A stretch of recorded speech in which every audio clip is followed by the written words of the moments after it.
But overall, I think anybody can see there were big plays on offense. We saw some nice throws, some big plays, some nice runs. But then defense, they created takeovers. They created takeaways. I think we had 3 fumbles. We had a safety. We had 2 fourth down stops, which are like a turnover. When you're in midfield and you go for it on 4th down, that's a turnover if you don't make the ball. And so there were some things that we saw that we have to eliminate from this turnover standpoint, and we got to eliminate some big plays. But overall, they played hard. Like I said, if I could get out of today and better evaluate who is going to play as hard as they can and show us what they can do, we can build from that. So I think the main thing we all got to do now, we're going to take everything we've seen during the spring, everything we saw today, and try to get down to that depth chart that we keep behind closed doors a little bit, and we decide what it is we've got to do, what players we might need to get to, in addition to what we have. And that these players just got to focus on their homework, focus on their schoolwork, get through the semester in good standing. I've told the players don't dare mess up academically, and we're trying to figure out who's going to help us play when we have to worry about whether you're going to do that. We've had a good bunch of kids. They've been doing pretty good in school, so I don't think that's going to be a problem. But now it's just like the beginning now. Now that ending of spring now puts us into the next phase, which is the off-season program. We'll have a couple of weeks where won't be too bad. The finals are over, but much is going to be determined by how hard we work, because offensively and defensively, if we're not in the shape to play hard and run both sides of the ball, we can't play effectively.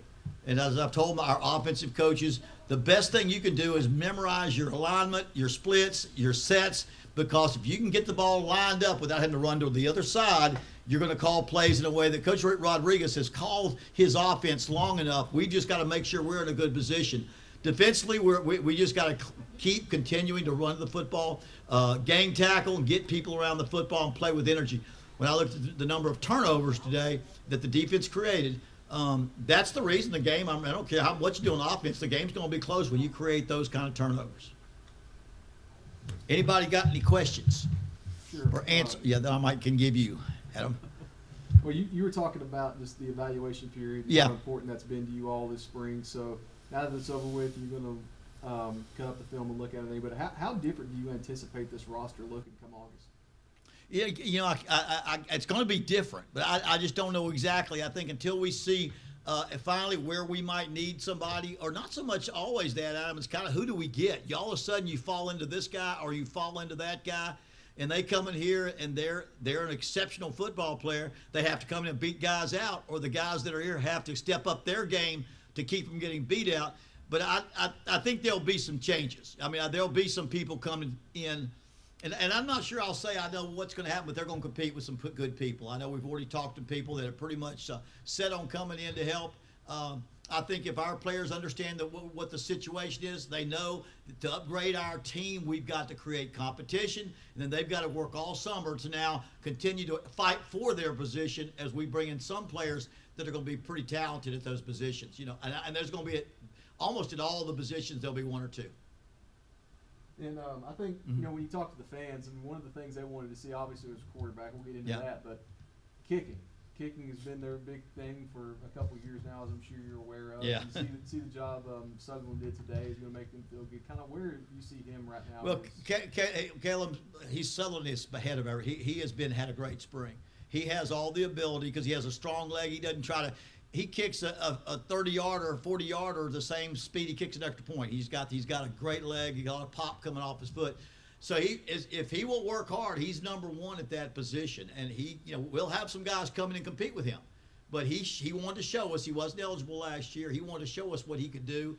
And I think he had a good spring. And I think he has kind of established himself. If there are players that come in, and we got a few people coming in, they're going to have to beat him out. And that may be true anywhere you play, but he did enough to us say, you know what, if that's all we got, that's a good start right there. As far as the scrimmage itself, big plays all around, like you mentioned. Is that kind of what you were expecting going into this, or what you wanted to see from doing this as long as you have? Yeah. I thought if we could spread it out and move around pretty quickly, we would get some kids open and some balls downfield in one-on-one situations. Which if you got them spread out and you throw that ball over the outside, you really got a great chance to win that game. And we got some of those. And, of course, when you spread it out, I think Rich, most of his career, he's wanted to run the ball. but he does it by making you cover the pass and make him fear the pass so he can do what he wants to, run that football. And I think we saw some of the beginning of that. We've got to take a team that if they don't stop the pass, you just stay with it until they do. But if we can get them to fear that going into a game, it'll open up our running game more. And we're kind of running out of backs right now. We do have one that signed it. We signed one in February from a junior college, and we've got a couple of names that we're looking at real close. But I don't think we have enough depth. I worry if I have less than maybe 5 backs out there to start out the 2-a-days, and that's maybe what you need because you can get down to 2 or 3 real quick in a season. You mentioned the new guys, and you've had some of the guys you've had come in already, and kind of how has it gone as far as how they've meshed with the guys that you've brought back? Well, I think that's been the best. Of course, Rhett is Rhett's as a coach's son. He knows what we need. He knows the togetherness that we've got that he's got to be win over his teammates. So I think he has done the right things. He knows. I think most all of them have fit in pretty nicely. The hardest thing when you do that, and I did a lot of it at Salem way back and at North Alabama, and then at Akron a good bit. You got to get those guys to get rid of their colors, get rid of their hats, get rid of their logos, and their ULM. And these guys don't want to hear where they played, who they play against. They want to hear how much they want to be a part of this program, be a part of this team. We're going to have probably more than last time because the NCAA just passed the rule. They're automatically eligible right away. Spring ball ends today and next Saturday at most schools. There are going to be more people in the portal. But I think after this year, if we're going to consistently bring our program along, we've got to do what we've done in the past. We've got to go back to getting a good group of high school seniors. Just like this year, we got 13 players out of high school that are most of them coming in.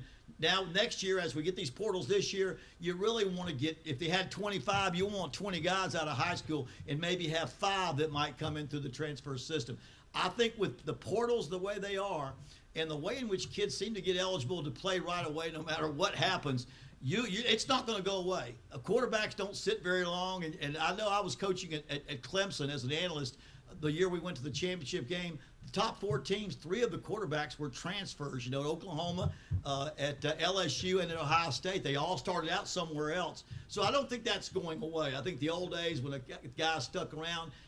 Nowadays, if there gets to be competition with these top Power 5 teams always getting a 5-star, they create so much competition that it pushes people to other schools. And I don't think that's a bad thing. When those guys now go somewhere that they can play and it helps a team like us, by all means, we want that to happen. And so I don't think you can build your program totally on it because there's nothing like a guy that goes to school here 4 or 5 years and this is his alma mater and this is where he comes back and brings his kids when he's old and he's coming back to show where he went to college. I think that's always part of doing it from a high school player on up. But I think once they got very, very free with the portals, and I'm not sure they're going to, more and more, they're going to allow instant transfers. Just like coaches can change jobs on their own, I think allowing a player to move to another school is going to be a thing of the future.